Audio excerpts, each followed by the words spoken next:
3, 2, 1. Hello and welcome to episode 212 of Ruse Radio. We are back at it again with a very special guest.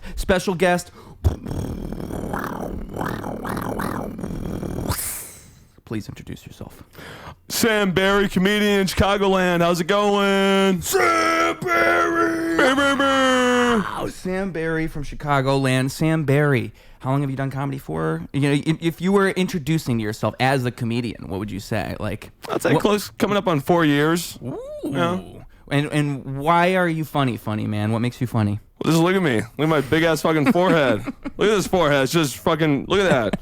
It looks like one of those things you wash laundry on in the 1800s. Your forehead ripples really well. It does, dude. It's ribbed. It's ribbed for her pleasure. Ribbed is the word. It is. Look at that. That's crazy, actually. I can hold a business card in this shit. Do you practice? Yeah, sometimes. Do you do that in the mirror? Yeah, I just like make faces like Jim Carrey. I can't do the cat. You know what I'm working on? I've been working on the caterpillar dance with the eyebrows. I can't do that shit. Right now, I just look like I'm having a stroke. Oh, that's hard. But I'll get there. I mean, kind of like, that's like you start with the rock eyebrow, and then eventually you can do the roll. I can do it on the left side, not the right side yet. The right side doesn't want it. My eyebrow naturally raises on the right, so it's kind of easy. Oh, yeah, you are right side. I'm left side. But I can't do the left. You can't do the left side. Like, is that? I might steal the other half of your face. I might have to steal it. Yeah. Am I doing it on the left? Yeah, you're doing it kind of a little bit. I feel like I'm kind of doing it. A little bit. Yeah, you got it. Yeah. It's kind of hard though. You know what's my favorite one to do? I like doing the like creepy baby doll. You know, like dolls, like American Girl dolls. I don't know if you ever like tilt back like their like heads, but they're like their eyes flicker like this. Oh yeah, I know you're talking about. The eyes rolled. Yeah, the eyes rolled. Yeah, I only do it on the left side. Yeah, I don't know what happened. I don't know what happened to me. God didn't make all the right parts. That reminds me of when the video, like, you remember when Katy Perry malfunctioned on stage? You ever see that? I think I know what you're talking about. Yeah. It's like her eye is just like not working. They didn't charge her enough that day. It is one of the weirdest videos I think I've ever seen of a celebrity. I'm sure there's some reasonable explanation. There has to be. Yeah. But dude, it's like she's literally like, if you've ever had like a conspiracy about robots or lizards, that video is prime. It is prime. You're like, whoa. Yeah, it's like Leonardo DiCaprio. She's doing it. That's funny. That's like the proof you would show people. Like, I swear I've seen it. Yeah, but I don't know. Like, physical stuff with your face is hard. Doing like physical comedy with your face. I think like Jack Nicholson, Robin Williams, and who's the person we just mentioned? I blanked. Jim Carrey? Yeah, I forget the person that I was thinking of them from. Yeah. But yeah, those three. They're like there's probably one more I could throw on like the Mount Rushmore, right? Of like face comedy. There's probably somebody who did it before all those guys that really like. Well, I think of Michael Winslow from Police Academy. Oh, right. He's like old school, but he also did noises too. But I feel like he did like facial like jokes. I guess too. Jim Belushi did a lot of that. Jim Belushi too. Yeah. Maybe you could throw him on there. Yeah. Oh, 100%. Because I mean, it really is like. Oh, Nicolas Cage. Now that I think about it, Nicolas Cage took that to another level. He did. He sure did. He's not even doing it for comedy. He's doing it just because he loves it. He just loves the thrill. Like, I think my favorite, I just saw it again the other day, my favorite Nicolas Cage moment ever is the beginning of Face Off. Oh, yeah, I know that, yeah. Dude, it's just, it hits you out of nowhere, and it's like the perfect way to start a movie. It's letting you know what you're in for.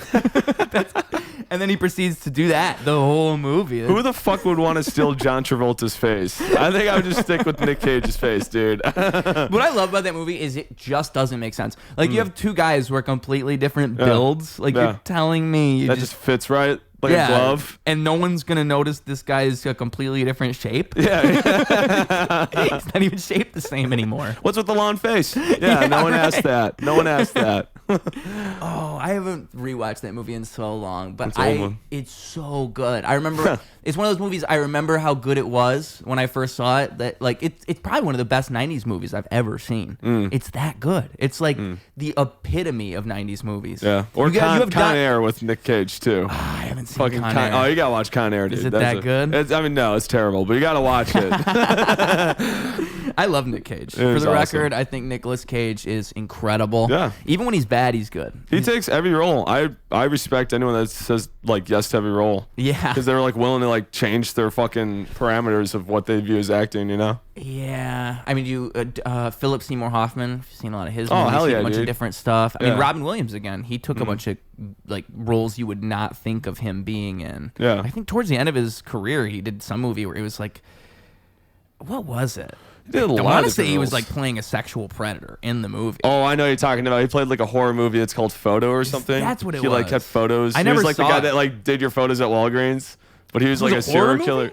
I think it's a horror movie. I'm pretty sure. Oh. It's like a comedy / horror movie, but I'm pretty sure it's more a horror movie. And he's taking photos at what? What'd you say?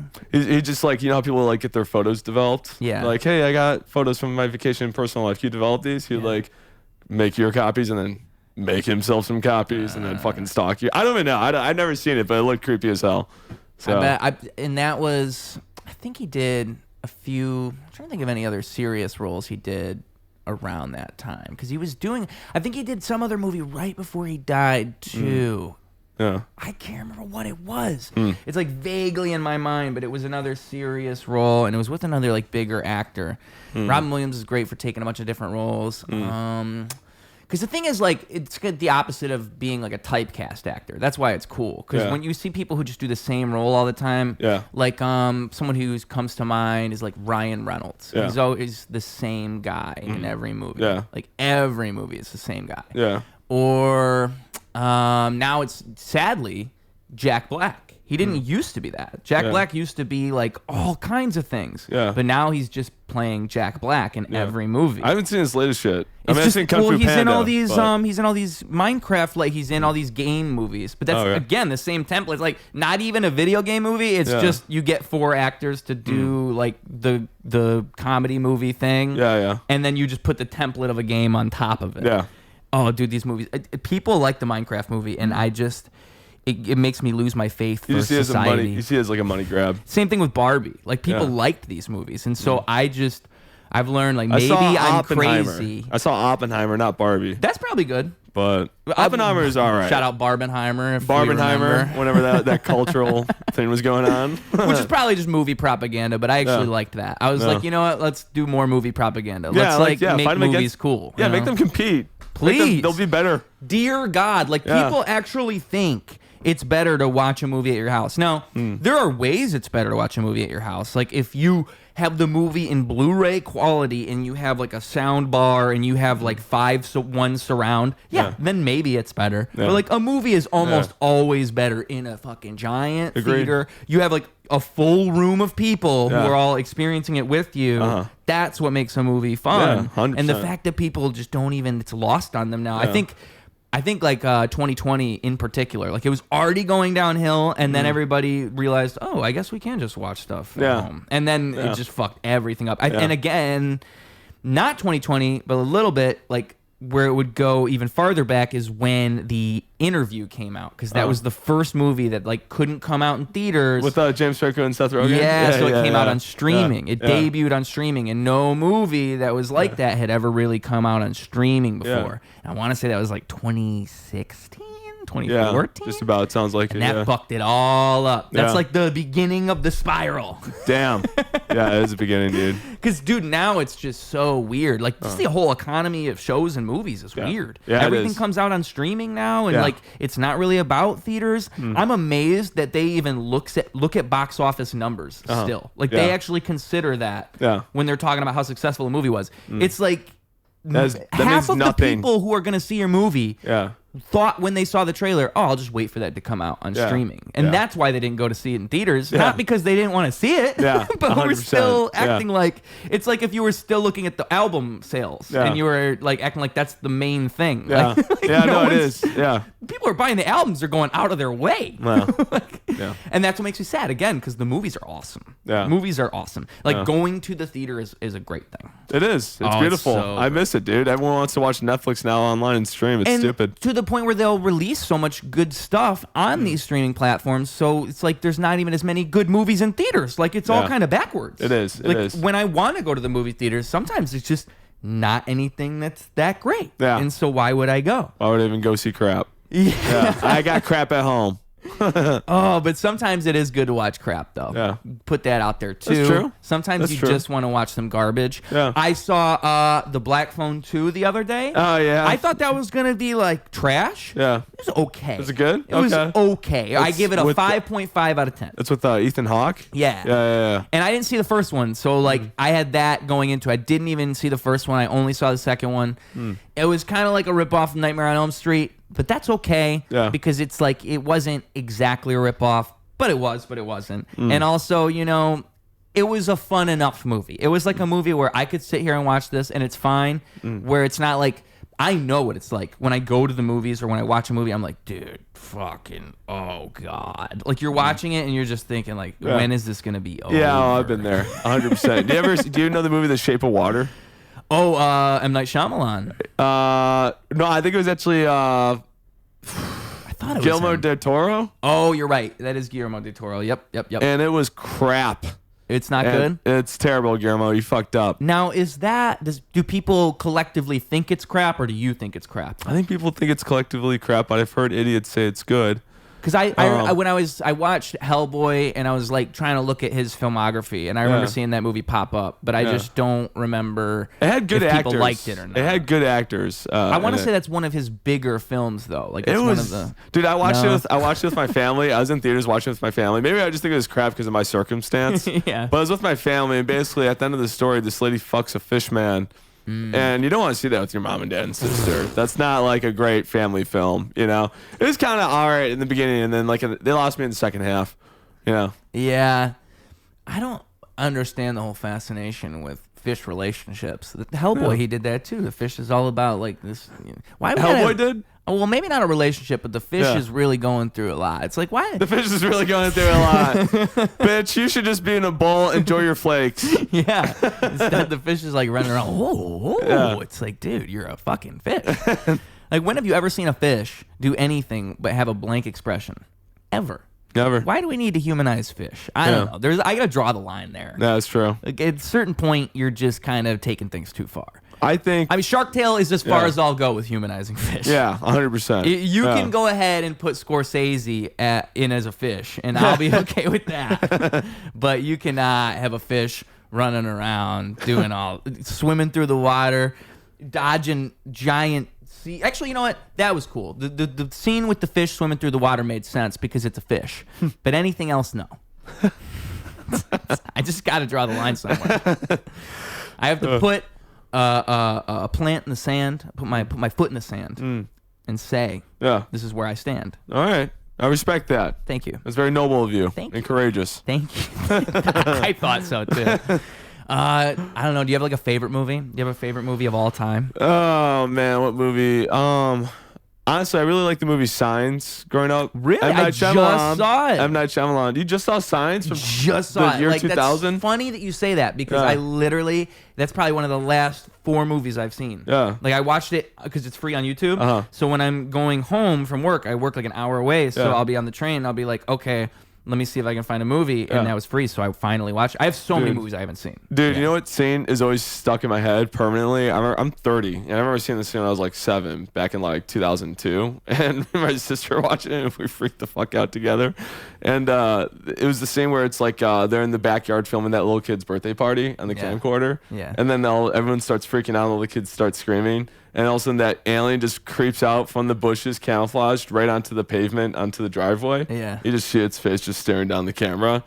That scene makes me shit. If I'm ever constipated, I just think about that scene and drink a cup of coffee and I'll shit, guaranteed. If I do that scene, creeps the fuck out of me. So, 2 things. I think for one, when I watched it, like one thing when I was watching Signs in general is like, and I understand this is kind of like a running thing with M. Night Shyamalan's filmography is like the awkward, stilted kind of dialogue, and you can't really tell if it's on purpose or if it's not on purpose. Yeah. And like I think the first movie of his I ever saw was The Happening, so like that's a great example. Yeah, it is. Yeah, it What? Is. Yeah. No. It's one of the best Mark Wahlberg movies ever. Yeah. And what's the sequel to that?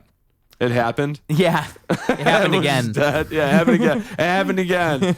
It's happening again. But happening again would be a great name. But brilliant. And also like totally in line with M. Night Shyamalan's like taste. He would totally just call it. He called the movie Glass. Like he would just call it happening again. Yeah.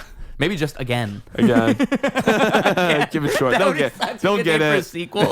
Again. That's funny. Because it's just so vague. It could be any sequel ever. Yeah. You can name any sequel that. But yeah. So when I watched that movie, right before that, Joaquin Phoenix, what is his line? It's like, "Children, vamonos." Oh yeah. Who the fuck would say that Yeah. when they're watching a tape? Children, vamonos. They can't hear you, bro.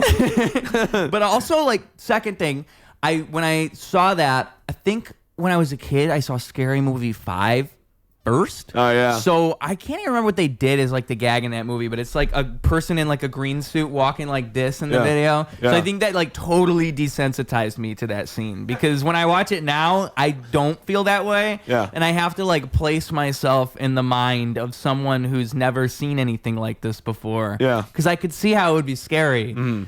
But I'm just thinking like the gag from Scary Movie 5 when it's somebody in a green suit. I think they're like, it was like a dog fucking another dog while it happens. Yeah, I remember that. Like in front of it. So really you're looking at the two dogs fucking and not the alien.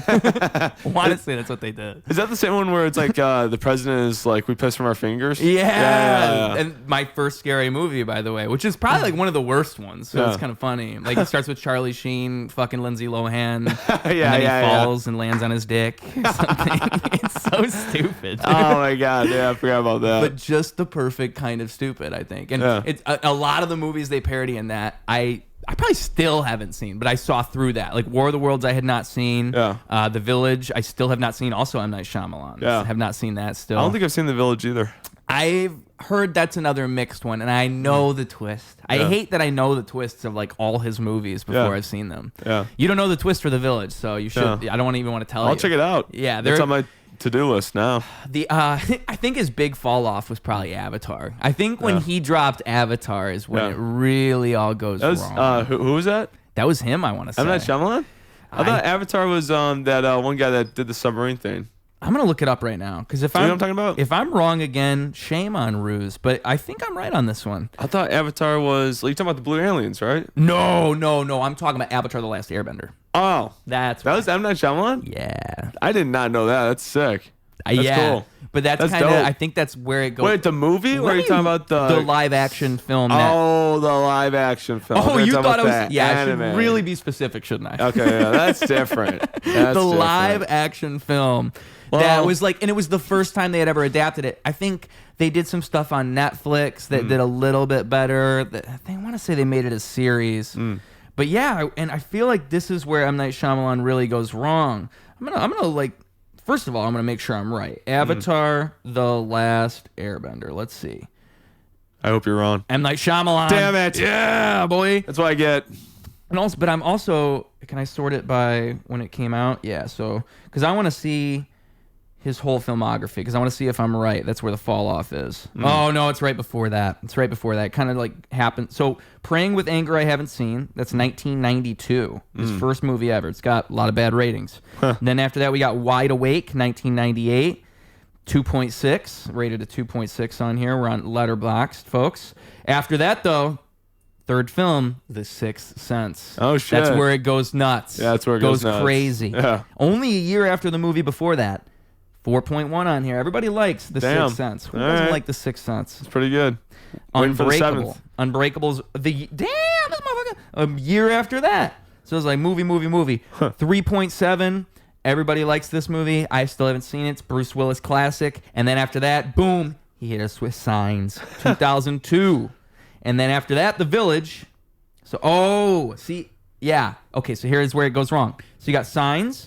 3.5, but Signs is like a mixed bag. It's like, I think Signs is an acquired taste. That's how I would describe it. Like, I could see how you wouldn't like that movie, but I think it's like just good enough. And it's also like, you have to put yourself in like 2002 when like aliens weren't even really like, now we kind of can talk about aliens, but it was way before that. Taboo. Like aliens were scary in 2002. 100%. Yeah. So it's kind of different. Yeah. And then The Village was 2004, so 2 years after that. It's got the same ratings about as Signs, so that's good. But then Lady in the Water. And Lady in the Water, I remember I watched a YouTube video about this movie. That's why I thought you were talking. This is the movie I thought you were talking about. I think that's what I mixed it up with. Oh, okay, gotcha. Because Lady in the Water is like a notoriously bad M. Night Shyamalan movie where he's like one of the main characters and it kind of revolves around him in this weird way. And none of the movie really makes sense. And it's all kind of weird. And then after that, you get The Happening. And that's where we really start to go crazy. And then after that, you get The Last Airbender.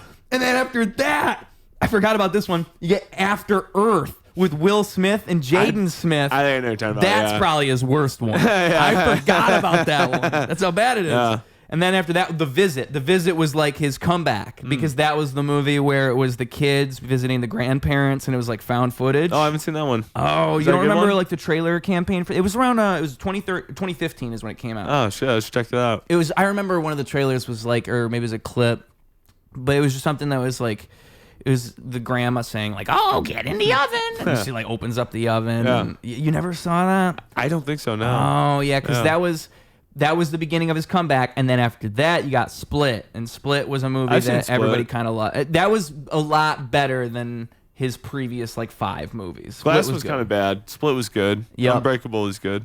Yep, and that's the M. Night Shyamalan Chronicles. He's one of those fun people to watch because truly he's an anomaly. Well, he takes a risk. He's not afraid of failure. Clearly. And I think like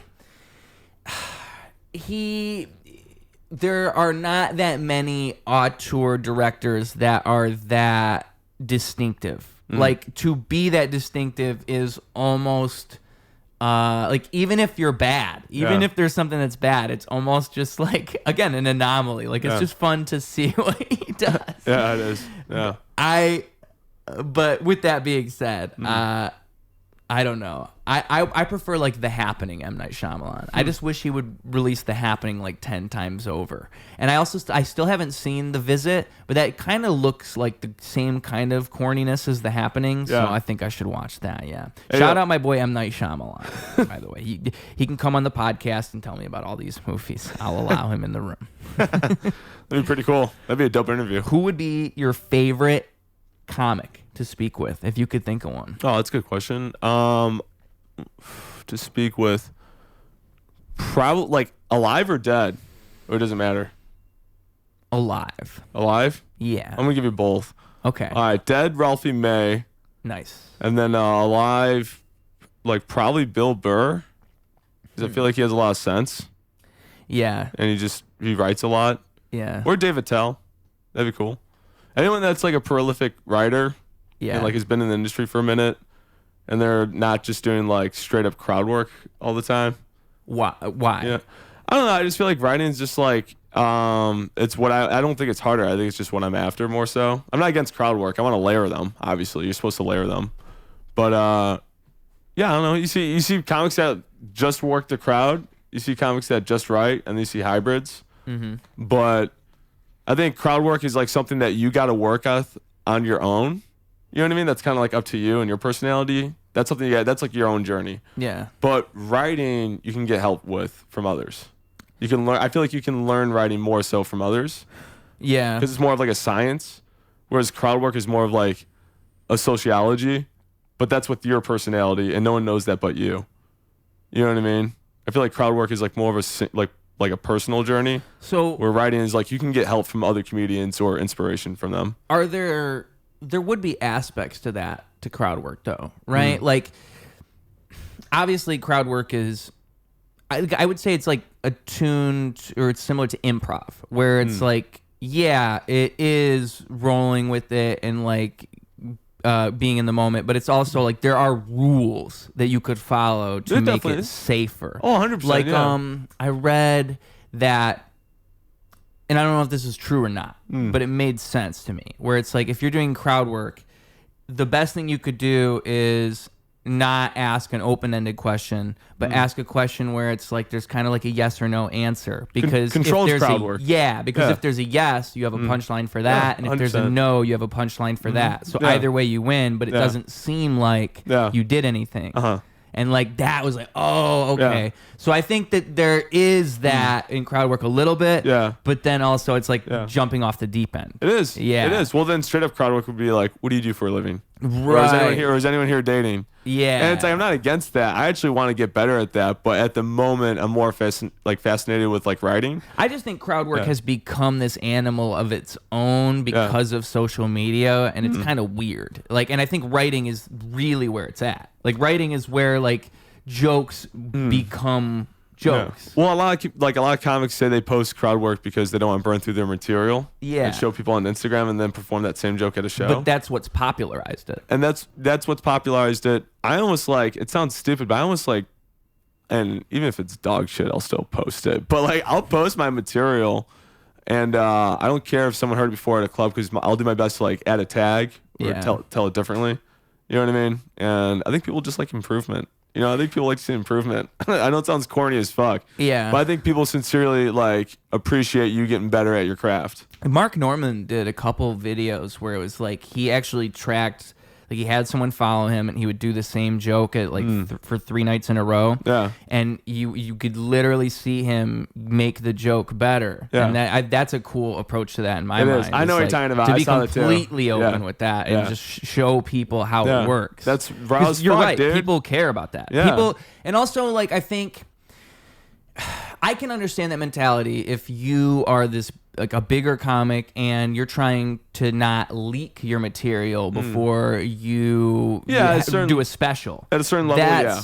That makes sense. Yeah. But that's like a whole, if you're just like a smaller comic, I don't, it's like if I was afraid of burning out my songs. Like most people haven't heard my songs. Yeah. Most people, like, I could show, like I could say, okay, I'm going to post a 10-second segment of a song. But then I think, oh, well, I can't post that 50 times because people are going to hear it 50 times and they'll get annoyed and they won't want to see it anymore.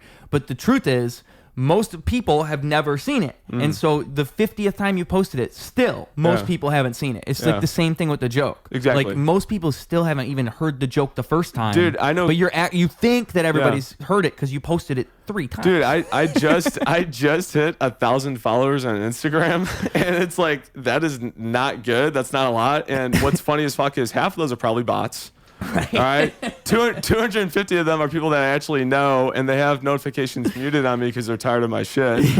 And then another 250 are just probably creeps. And so it's like, and I post my shit all the time because I know that like if I have a gig in like freaking McHenry, Illinois, if I post that in Chicago, I'm not going to drive an hour north and be like, oh my God, all those rednecks are going to see my freaking reel and they're going to see my joke. No, dude, Right. like they're going to, you know what I mean? Who cares? Right. Who cares? Just tell it. They haven't heard it. And it goes both ways because like, you just like, even at that show, you can't then think like that show is everything. Like most people aren't at that show. And so that show is really just like a small piece of a puzzle. Right. Yes. Because I think like, I just like, I always think about like performances or anything I ever make, a song, anything. It's all just like a building block of this gigantic thing I'm trying to make. Yeah. And none of it really matters on its own. Like it all has to add up to something else. Yeah. So like no single podcast is like the podcast. No single song is the song. Yeah. Because that's how people trick themselves. They'll be like, oh, this is the funniest joke I've ever written. Yeah. This shit is going to be perfect. It's going to kill. Yeah. And then you just go disappoint yourself. Yeah. immediately. All the time.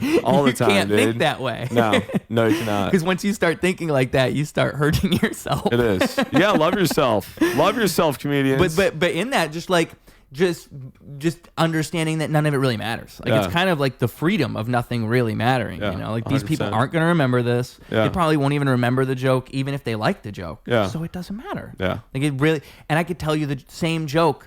Like some people, I've literally talked to some people, and they actually like when comedians tell a joke they've heard before. Yeah. Like they'll tell me that, and I'll be like, that doesn't make any sense to me. But they'll be like, yeah, I just like hearing the part again. Yeah. Like what? Like it's like a song. Yeah. You laugh again when you hear the funny part again. You know it's coming. Yeah. And so some people are they just like that. They just want to hear that funny bit they've heard 30 times. It always is funny to them every single time they hear it. Yeah. I mean, I'll say this. I could hear Norm Macdonald make 9/11 jokes any day, Yeah. and I will always laugh. Yeah. So that's probably my kryptonite right there is Norm Macdonald and 9/11. Norm Macdonald and 9/11 will always get me. Oh, 100%. Like him getting Larry King to laugh at gay people or whatever it is. He'll never not get me. It's just such a ridiculous thing to happen. That's funny as fuck. Dude, Norm Macdonald's podcast is probably the best that ever. And it wasn't even really a podcast. It was like Norm Macdonald Live, and then they ended up doing it on Netflix. Yeah. It drives me crazy because you can't even find so many of the episodes. I don't even know where they are. Damn. I swear to God, it's like lost content because for a long time, I watch. This is how I found out about Norm Macdonald. I would just find these videos on YouTube and I'd listen to them at school. Yeah. And I didn't even really get the humor entirely. Like, I didn't even understand what was going on, but I thought it was funny. Yeah. And like now I think Norm Macdonald's the funniest person ever to ever exist. He's an OG, dude. I really think he probably is like the best of all time. Nice. Hell yeah. I really, Hell yeah. dude, Norm Macdonald, I he's put him so up there, naturally too. funny. I put him up there, dude. I put him Because in, like, he does it he does it in this seemingly effortless way. But you know he's working hard too, which we respect. Yeah. And like towards the end of his life, he would speak a lot more on serious things, and it would be cool to see him actually like what his actual perspective is. Yeah. And it's sad we didn't get to see more of that. Like he probably would have like evolved into this fucking like guru. Yeah. Like if you listen to like him talking like 2015, he's like saying life is meaningless, and it's like fucking Norm, just tell jokes. What are you doing? You're scaring us. But yeah, dude, Norm Macdonald is probably one of the best of all time. And the way he would say like I think what he was the best at is like being able to say literally anything in any situation. Like he would go on The View and say the exact same types of jokes he would say on his podcast. Yeah. It's so ridiculous. But you can tell he like relishes in it too. So he's happy with it. That's why he wants like them to be horrified. Yeah. Like, whoa. It's R.I.P. dude. That's a skill. I think that really is a skill. To like, I think Bill Burr has done that many times. He's another person that's really good at like riling people up in the way he wants to. Like, there's that one clip that's from a long time ago now, but him being on some morning talk show, like talking about the church. Yeah. Do you remember? You know what I'm talking about? And they're like saying, you can't say that about the church. And he's like, what? They did it, not me. I think I do know. Actually, I think I do know what you're talking about. So I didn't do anything they did. That's funny as fuck. But like stuff like that where you can say whatever you want to say, but you find a way to say it just because your personality is so strong or whatever it is. Sam Morril is really good at that shit. You're just right. Going on morning shows and tearing shit up, dude. He's hilarious about it. He doesn't give a fuck. A couple of those. Do you have a good example? I can't think of one off the top of my head. I've seen some. I forget, like they're asking him like serious questions, you know what I mean? Or like how'd you get good at comedy, I think was one of the questions they asked him. Yeah. He's like, well, you know, it's just like any other comedian. When I was young, my uncle molested me, and that gave me superpowers to tell jokes. And it was just like, what? And like that, you just see the news anchors like, all right, we'll be right back. But yeah. You know who else? Bobby Lee. There's a great one of Bobby Lee where he's like literally trying to make out with the news anchor the whole time. It is so funny, dude. Bobby is crazy. Bobby's a nut job. And she keeps like politely like throwing him off her. It is one of the wildest. I think that's probably tip top. But Bobby Lee, because he really does take it to another level. Like you're like, damn, he's actually like doing that. Yeah. You could get arrested. Yeah, that's Like, nuts. damn. It's insane. I feel like radio though is like used to be crazier though back in the day. Oh, I mean, fucking, Like the Howard Stern show and Opie and Anthony and all that. You could really look at when Howard Stern and Opie and Anthony stop as kind of when radio changes. Yeah. Yeah. I mean, yeah, you're right. It used to be so wild. Yeah. Like in the late 90s and early 2000s, it was just so different. Yeah. And like, even if you put like podcast in the same bubble as like radio, it still was different. Because I'm talking like I saw a clip the other day, and it was Howard Stern, and it was a woman, and she was queefing, and they put a microphone up to her vagina, and it was like, Nice. Yeah. Yeah. Nice and moist. that's what it sounded like, like that, over and over and over again. It's not like a beaver. And then like chipping out the wood. beginning of the clip is like Howard Stern, all right, here you go. And then she goes. And that's like the whole thing. Yeah. Like Never now would you see a podcast do that. No, that's I mean, gone. if Those the glory Nelk days are Boys gone. did that tomorrow, that would be unheard of. Yeah. I mean, so it was like a Wild West. I feel like I think it's just before civilization like hit the radio. Yeah, no, 100%. It was just no holds barred. 100%, yeah. It's no funny, safety guards. If you look at like Howard Stern on 9/11, that's a good one. That's like a historic one at this point. Yeah. Howard Stern was broadcasting Put during it in the 9/11. archives. And Put it in they're the like- Library of Congress archives. And they're like saying like, oh, it was the towel heads. The towel heads did this. And you're like, whoa, this is 2001. Because you forget that's what 2001 was like. Yeah. They were just throwing shit like that around. Nowadays, you say something like that. It looks at you Crazy. sideways. 25 years ago. Howard Stern's on like the biggest broadcast there is. Yeah. Saying, yep, this was definitely them. It's like, whoa, dude. It's just a different world. It really is like so radically different. Yeah. Man, I feel like that probably was a lot of it. 2001 probably changed everything in this weird way. Yeah. That probably like took away a lot of our like 90s innocence. Because Yeah, there was this 100%. weird, like I think if 9/11 never happened, we would have had this way different trajectory. Because the 90s moving into the 2000s was like this opening up, it was like this blossoming flower of like freedom in America. You can do anything. There's no war anymore. Yeah. And then boom. Yeah. Yeah. 100%. Fucking now everybody's traumatized forever. Paired with like school shootings, our generation just like doesn't even we shiver. Our workouts are shivering. Yeah. Right. Yeah. Which is a workout, by the way. You can burn calories. You can burn doing calories that. shivering. That's true. That's right. Shiver harder. Yeah. You could force yourself to shiver if you wanted. Oh, speaking of which, I got pissed. I've been shivering from that. You want to Cool. piss? Is it cool if I piss real quick? You piss as hard as you can. All right, right now? Right there. What I should ask you about, while I still have you in this room, is I should ask you, why do you do comedy? What do you like about comedy? What even made you interested in it in the first place? Why did I get into comedy? I was like 20 years old and I was tripping acid on Halloween back in 2015 with some good homies in college. And they brought some friends over that I wasn't friends with. And I was like tripping balls on acid. And I was like apparently cracking jokes or some shit. I was making those homies of homies laugh. And I was insecure. I thought I was only like making my friends laugh because they're just laughing just to be supportive or some shit. Yeah. And I was a big fan of Louis C.K. at the time too. So I loved stand-up in general, right? This is like back in like 20... the fuck was this shit? This was back in 2015. And tripping balls, acid, making these strangers laugh. And it just occurred to me, I should just try stand-up. I don't know what popped in my head. It was like in that moment. And LSD is a fucking hell of a drug, dude. I mean, it's, you can use it for working out. You can use it for plotting conspiracies. You can use it for cooking. It's just like, but it was like specifically that night on Halloween, 2015, where I was like, I'm pretty sure I should do stand-up comedy like for the rest of my life.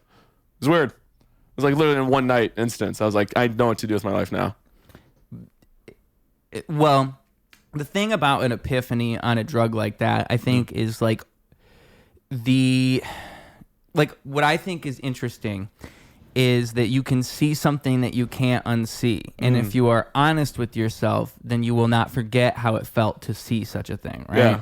Like one time, and I'll never ever forget it, I remember I was laying in my bed, and it was like 5 grams of mushrooms. Yeah. I'm laying in my bed, and it just like hit me. Like my life's purpose is to shine my light upon other people, because that is what I do best. Yeah, hell like to give what I give, but do that in a way that then lifts other people up, because most people can't do that in the way that I can. Yeah. And that's an actual gift that I have that I should utilize. Shine, brother. And that's my actual purpose in life, is to do that. Because what more would be a purpose than to actually create a difference in the real physical world? Yeah. Like, what is an actual purpose? Yeah. And so I just remember that hitting me, and like never being able to unthink that. Like it was just right there in that moment. Yeah. Oh. Yeah.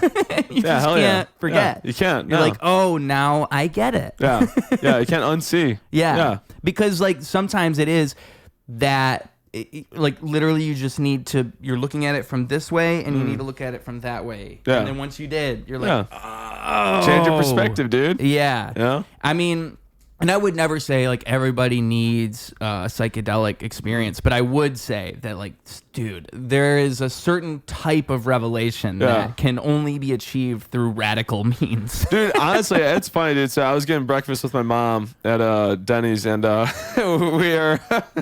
was talking about drugs. I was talking about shrooms. She's like, "Can we talk about something else?" And I'm like, "Yeah, hold on one second. Let me just talk about drugs some more." But I was just saying, like, I really, and she agreed with me at the end of the conversation. I really, because she used to smoke pot back in the day, and I know she tripped acid and shrooms when she was like younger. You know what I mean? Yeah. But she did agree with me though. It's like the people that have never ever tripped or even smoked weed. You know what I mean? Just like once in your life, like a drug that's introspective. Yeah. Like people that have never done that, not once. Like they're not narcissists, but they have some kind of like narcissist mind. They think their thoughts are so important. They can't change their mind at all because how they think is just so perfect the way it is. They can't interrupt it by any means from a foreign substance. You know what I mean? Even though the same people also probably drink coffee or they have some kind of other subtle drug. You know what I mean? But it's like they think their thoughts are so pure and perfect. By no means should I have a psychedelic that's going to make me have introspection. Because God forbid I critique my current way of thinking. You know what I mean? It's like, I don't know. I think that it's not incorrect, but it's also not correct, right? Like, it's the more pure, like unadulterated version of life. Yeah. Like, of course, it's more natural and better to not have any extra thing you don't need, but also it just becomes this like philosophical question then of like, okay, but what is like, does it really make a difference if you are on drugs all the time or if you're not? Is it less of an existence?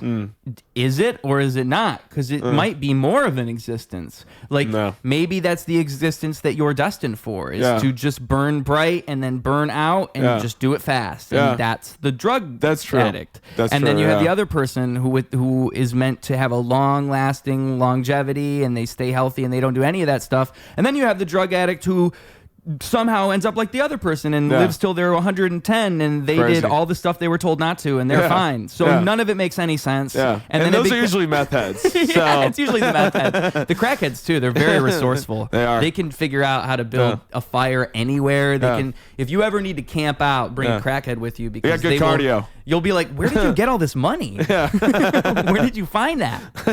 And so, I just feel like it's like, you could say that one is bad and one is not, but truly in the end, it's all relative. Does it really even matter? That's a good point. As long as you're happy. Like I feel like as long as you're happy in the way that you are, it's like vegans. Like nobody wants to hear a vegan tell you why vegans are better. Yeah, that's true. No, 100%. But it's okay if you're a vegan. Yeah, that's true. And vegans, that's okay. And if you don't want to do drugs, that's fine. I mean, but if you do want to do drugs, ask me. I got some. I do get triggered though with like alcoholism, and I do understand like why somebody who's substance free would be like so against it, because people are so blind to their patterns. And I think when you are stripped from that, it's so easy to see it. Like how obvious it is that people create these problems by doing drugs or by doing like. It's true. If you're outside of it and you're looking at it, you're like, dude, all you need to do is not smoke weed for like a week. You'll be fine. You'll be fine. Like if you just stop drinking every day, I actually think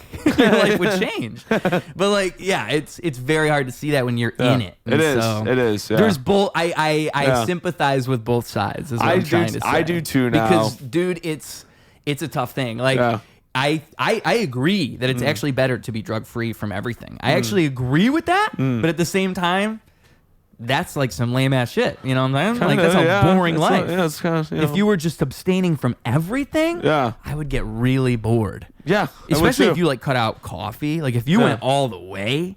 Dude, that's like monk shit. You're just high on life. What are you doing? Just high on life. Like I would be slipping something in your drink at that point to be a good friend. I'd be Ari Shafiring you. All right. Well, It's been a good one. Dude. It was nice to have you here. I promise I Appreciate won't you. slip anything in your Mountain Dew. Hey, you can if you want. I don't mind it. Oh, sweet. It's free drugs. Well, in that case, drink all of it. I'm going to chug it right now.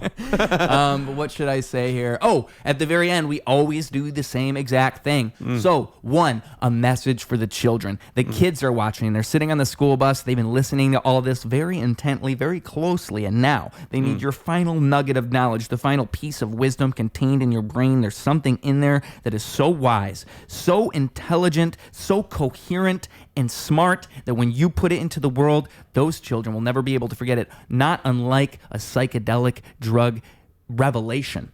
Also, second, your social medias, where they can find you on social media. They spent all this time with you. They might as well spend some more. And they won't even hide your posts on Instagram. They'll actually watch all of them. They'll look at everything, unlike your friends who are hiding your posts, apparently. Not very cool. These children will not unhide, will not unhide. You get what I'm saying. Yeah. So the floor is yours. So a message to the adults of the future, also known as children of the current. That is like the best thing to call kids. I like that. The adults of the future. That makes them sound so important. Well, they are. They're going to be. And like my advice to you guys is watch out for your diet because you can't eat fast food every day once you hit 30. You're going to have to change it up. Enjoy your chicken tenders and fries now, because you're going to be eating a salad when you're 30 so you don't get constipated. That's the truth. That's the truth. And then also just be kind. Just be nice to people. Have a healthy diet and be kind. Don't be a dickhead. And actually, those kind of go together. They do. Yeah. You'd be surprised. Yeah. When you like are not suffering all the time. Yeah. You're just naturally nicer to people. It's actually better. I got nothing to take out on anyone. You know? That literally is how it goes. Yeah. And then for my socials, just freaking follow me on Instagram. Sam Barry with an A for Sam and Barry. 777. Sam Barry 777. Instead, that's You should it. Barry with an A, not like Berray. Yes. Barry. Not like beret. Yeah, not beret. Yeah, no, I'm not French. Yeah, I'm not a Sam Beret. I'm not a pussy. No, I'm Italian. Sam Beret. Sam Beret. Sam Beret. I'm gonna raise my pinky for that one. Ciao. Just so Sam Beret. What is the numbers? Sam Barry 777. Sam Barry 777, and that's where you find this man. Yes. Very. You move a lot. Very physical. Very sweaty man. I am a sweaty guy. I sweat a lot. My my father's side sweaters, and then my mom's side squirters. You heard it here first, folks. On